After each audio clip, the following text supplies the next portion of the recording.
Olá pessoal, aqui quem vos fala é o Jorair e esse vídeo é um trabalho da disciplina Administração e Gerência de Redes, professor Roberto Pereira. O meu grupo ele é composto pelo Igor Moreira, pelo Itacir Cabral, pelo Manuel Maceió e também pelo Pedro Muniz. E o objetivo desse vídeo é para falar acerca do Firewall do Linux, iptable. Bom, na verdade o Firewall do Linux é um subsistema de processamento de pacotes que é chamado NetFilter. E o iptable ele é a ferramenta que manipula o módulo NetFilter no kernel do Linux. O iptable ele é uma ferramenta de front-end, né, que permite que o usuário faça a criação de regras de firewall e de init.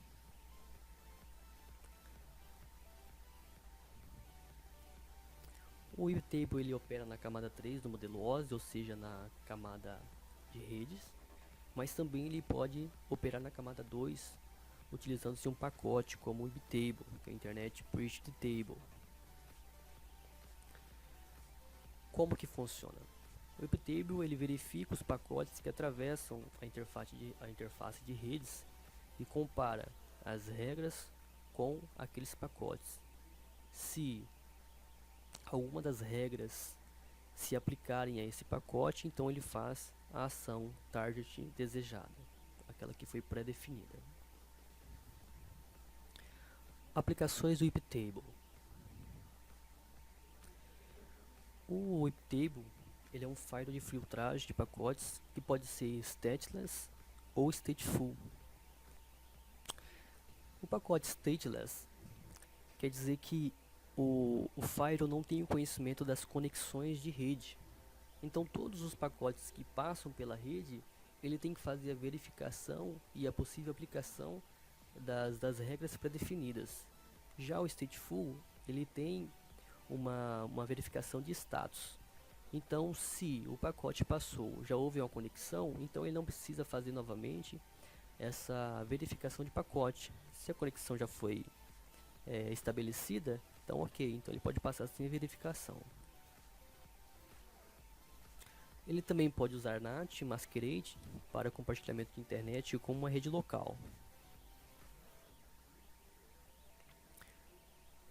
E também ele pode fazer um encaminhamento de portas, que mais para frente nós vamos explicar detalhadamente. Outra opção também do File Iptable é o balanceamento de carga de rede. Vamos falar sobre as funcionalidades do Iptable. Como eu já havia falado, ele faz a comparação do tráfego da rede, ele faz a verificação, se houver alguma correspondência, ele aplica alguma ação, que são as targets. Vamos falar da arquitetura do iptable. O iptable é organizado em tabelas. Então eu vou trazer aqui algumas tabelas do iptable, não trarei todas, mas as principais, para que nós possamos ter uma ideia de como que o iptable faz esse processamento de pacotes, essa filtragem. Então ele tem a tabela filter, a tabela nat, a tabela mango e a tabela row. Tem também outra tabela que é a tabela circuit, mas também não vou trazer neste momento. Além das tabelas, existem também as cadeias ou as chains que são associadas a essas tabelas. E as chains são input, output, forward, pre-route e post-route. E dentro das chains existem as regras que são adicionadas pelo administrador da rede. Vou aqui agora explanar um pouquinho para vocês acerca das tabelas e sua funcionalidade. Então traremos aqui a tabela filter, que é a tabela padrão para manipular os pacotes de rede. É usada para configurar políticas para o tráfego que entra, que atravessa ou que sai do computador. É por isso que ela traz consigo essas chains, as cadeias input, output e forward. Ou seja, input é o tráfego que entra na máquina, output é aquele tráfego que sai da máquina e forward o tráfego que é desviado, que atravessa. Na tabela NAT, podemos notar que ela é usada para alterar pacotes, que cria uma nova conexão, e para redirecionar conexões para a NAT. Então, para isso, ela possui as chains pré-route, output e post-route. Vamos falar agora da tabela Mango. A tabela Mango ela é usada para tipos específicos de alteração de pacotes, como a modificação de opções de cabeçalho IP de um pacote. E ela traz consigo as cadeias pré-route, output, post-route, input e forward. Vamos agora falar um pouco acerca das regras do iptable. É importante ressaltar que quando o administrador da rede ele não adiciona alguma regra, então automaticamente a regra, a policy, né, que é a regra padrão, ela vai ser aplicada em todos os pacotes. Geralmente o Linux vem com a política padrão accept, então tudo que é como se não tivesse um firewall funcionando, porque todos os pacotes que entram e saem livremente, não passa por nenhuma verificação, não tem nenhuma filtragem, né? Então a primeira coisa que precisa se fazer é mudar as políticas padrões ou a política padrão das tabelas. Bem, aqui eu trouxe alguns subcomandos que podem ser usados. Não estão todos, mas eu trouxe aqui os principais, os mais utilizados. "-a", ou tracinho "a", não é menos, é tracinho "a". Ele anexa a regra no final da cadeia especificada. Tracinho "f", ele apaga as regras na cadeia especificada. Tracinho "l", lista todas as regras da cadeia. Tracinho "p", configura as regras padrões, ou "-p", configura a regra padrão da cadeia, e o "-x", exclui uma cadeia vazia. Ok. Nesse quadro, eu trouxe algumas ações, ou target, como é chamado, que são possíveis no iptable. Não estão todas também, mas aqui estão as principais, que é accept, que é permitir que o pacote passe ou saia. Drop, que vai descartar o pacote. Kill, ele envia o pacote ao use space, que é o código fora do kernel, para ser tratado de uma forma específica. E o return, que ele descontinua o processamento do pacote e aplica uma regra padrão. Bom, nessa outra tabela eu trouxe alguns parâmetros que são possíveis no iptable. Tracinho T, você vai especificar a tabela que você vai adicionar uma regra ou manipular uma regra. Tracinho J é a ação, onde você vai especificar que tipo de ação o target vai ser tomado. O tracinho P é o protocolo, que vai especificar o protocolo que você vai tratar naquela regra. E o tracinho sim identifica uma nova requisição de conexão. Bom, agora nós vamos para a parte prática. Vamos aplicar algumas regras aqui, principalmente uma regra para evitar um ataque de DDoS e o pingo da morte também. Vamos lá? Vamos limpar a tela aqui então e vamos começar agora. Bom, vamos digitar aqui o comando iptables, né, que é o primeiro comando que você tem que dar, e "-p", vamos alterar aqui agora. Deixa eu digitar aqui input drop. Como não falei qual tabela que eu estou manipulando, por padrão vai ser a tabela filter. Então iptable "-p input drop, eu quero dizer que as políticas padrão do input da tabela filter é drop, então todos os pacotes que entrarem vão ser barrados. Também assim estou fazendo aqui com o forward e com o output. Ok, tá tudo certo agora. Então vamos aqui fazer um teste. Eu vou tentar pingar aqui o site do Google. Olha aqui o que aconteceu. Vocês notem que tô sem internet ali.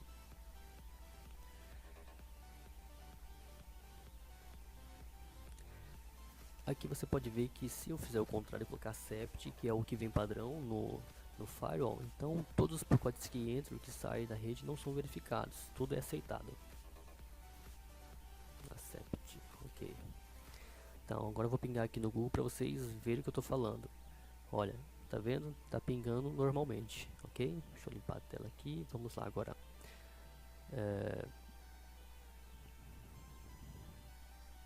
Bom, agora eu vou mostrar a vocês uma forma simples a proteção contra um ataque DDoS. Então aqui eu vou digitar iptable "-a", "-a" que vai incluir uma regra no final da lista, input que é a chain input da tabela filter, como eu não estipulei qual tabela que é, "-p" é o protocolo que vai ser utilizado, e o protocolo que nós escolhemos aqui é o TCP. Por quê? Porque o TCP nós sabemos que é um protocolo orientado a conexões. Esse é o mais utilizado para esse tipo de ataque. Então vamos aqui, "-m", TCP para confirmar o protocolo, e "-ddport", "ddport" que é destino, a porta de destino. Então a conexão está entrando, o pacote está entrando, ele vai usar o tipo de protocolo que é o TCP. Então "-deport", escolhi a porta 80, que é a porta do servidor web, né? E aqui "-m", eu vou acrescentar essa regra, limite, limite 25 por minutos, que é a quantidade máxima permitida, né? E burst aqui de 100, né, que é o máximo, e "-j", accept, né? Assim como também eu poderia aqui proteger a porta 21, que é o servidor de FTP, por exemplo. Você pode fazer a troca aqui, você pode colocar, mudar o protocolo, o TCP, pode ser o DP. Aqui você vai só alterar aqui os protocolos que você quer proteger na sua máquina, na sua rede local, no seu servidor. Vamos limpar a tela aqui agora, vamos dar uma olhada aqui agora numa proteção do pingo da morte, por exemplo. Vamos aqui colocar o comando iptable, né?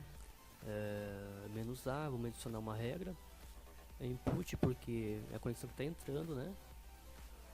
E ok, "-a", input. Vamos aqui agora colocar o protocolo, né, que é o ICMP, "-m", confirma agora o ICMP. Vamos colocar o seguinte aqui, ó, -- ICMP tipo 8, né? --j, vamos colocar drop, então ele vai ser dropado se tentar uma conexão ICMP, né, repetidamente, ela vai cair, ela vai derrubar, ok? Então esse aqui é uma proteção simples contra um ataque do pingo da morte. Outro tipo de ataque também que acontece é no Android, né? Android também está bem vulnerável, né? E usa também a mesma sintaxe, né? No iptables, porque a gente sabe que a base do Android é o Unix, né? Então, por exemplo, se a gente usar a sintaxe iptable "-a", input, "-p", TCP, "-m", e usar as portas lá, por exemplo, do WhatsApp, que pode ser, sei lá, 5222, geralmente é, ou qualquer outra dela, a gente vai estar protegendo também o nosso Android se a gente entrar lá no Android com o modo root, para também na linha de comando usar o iptable. Outra coisa legal que a gente pode fazer também é definir aqui as portas. Digamos que eu não quero ficar colocando tantas portas quanto, né, elas existam, né? Porque eu quero especificar, por exemplo, uma sequência de portas. Eu posso, por exemplo, da porta 0 até a porta 1000 ou 999 para proteger 1000 portas, né? Elas vão até aproximadamente 65.000 e alguma coisa, se eu não me engano. Então eu posso ter lá, sei lá, até a porta 5.000. É só usar essa sintaxe aqui de eu coloco dois pontos, que eu vou estar especificando que eu quero proteger um intervalo de portas, né? E aí, a partir de então, eu vou juntando todas aquelas informações anteriores com relação a tempo de acesso, né? Posso usar endereços MAC. Então, a partir de agora, o universo ele vai se abrindo, né, para as opções que nós temos de fazer firewall através do iptables.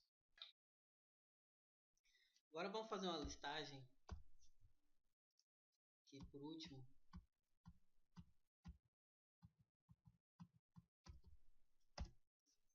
Aqui são as nossas regras, né? Que nós fizemos aí durante o vídeo. A partir de agora, se eu reiniciar o computador ou cair a luz, acontecer qualquer coisa, né, as configurações que eu coloquei elas serão apagadas, né, porque ele é feito dessa forma. Né? Uma forma da gente fazer a persistência desses dados, ou seja, dessa lista de regras que nós incluímos, né, é instalando o módulo de persistência, né, através do apt-get install iptables-persistent, né, e aí ele vai funcionar. No caso meu já está instalado, né, e aí a partir de agora é só dar o iptables-save, que vai salvar tudo aquilo que eu fiz. Ou seja, agora eu posso reiniciar o meu computador e vão estar salvas lá as informações, né, das regras que eu fiz para o meu computador. Até agora nós falamos apenas da tabela filter, que é a tabela principal. Quando não há especificação de qual tabela a gente está usando, o iptables associa diretamente à tabela filter. A tabela NAT ela controla a tradução dos endereços e uma das suas utilidades é fazer o masquerading. A tabela NAT também tem como função fazer o redirecionamento de portas, e deixar o proxy de forma transparente. Geralmente o que acontece é que o provedor de internet ele dá um IP para a gente fixo ou dinâmico, e aí a gente precisa, para usar a internet, mudar o IP da nossa rede interna, da rede doméstica, para a rede externa. Antes de tudo, a gente precisa iniciar nosso roteamento da máquina. Para isso, a gente tem a função echo, que escreve no arquivo que a gente define. Então, está lá na pasta proc, sysnet, ipv4 e ipforward. A partir de agora, então, o nosso roteamento está ativado, e a gente precisa, então, definir quais são as configurações. Então, ativado o roteamento, então, a partir de agora, a gente vai começar a fazer a utilização da tabela NAT. A gente geralmente costuma utilizar essa sintaxe aqui, iptable-t, NAT, para indicar que é a tabela NAT, -a, que a gente está fazendo um append a esse chain post-route, o -s para indicar o endereço, o -o para indicar qual a interface de rede. Esse aqui é o endereço da minha máquina local, a minha interface de rede. O -j, que é o jump, que é o que ele vai fazer, ou seja, ele vai fazer um snat para o endereço 192.168.168.0014, que é o endereço da minha interface de wireless. Se ele não fosse estático e fosse dinâmico, eu teria que fazer o masquerade.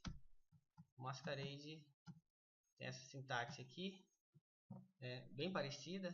Então é iptable -t nat post-route, e o que acontece é que a gente vai colocar a interface, a interface ponto a ponto, ou seja, a interface ele vai lá buscar qual que é o IP que a interface está dando para a gente, vai fazer então o masquerade em cima desse IP.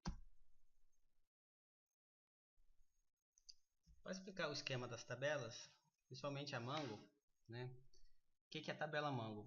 Ele serve para especificações especiais, no tratamento do tráfego.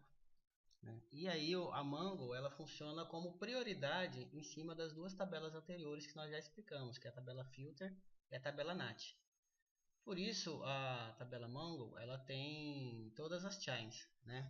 Então ela faz o pre-halt, né? Faz o input, faz o output, o forward e também faz post-halt. Então, quando a gente quiser especificar mais alguma coisa, ou seja, geralmente colocar exceções, né?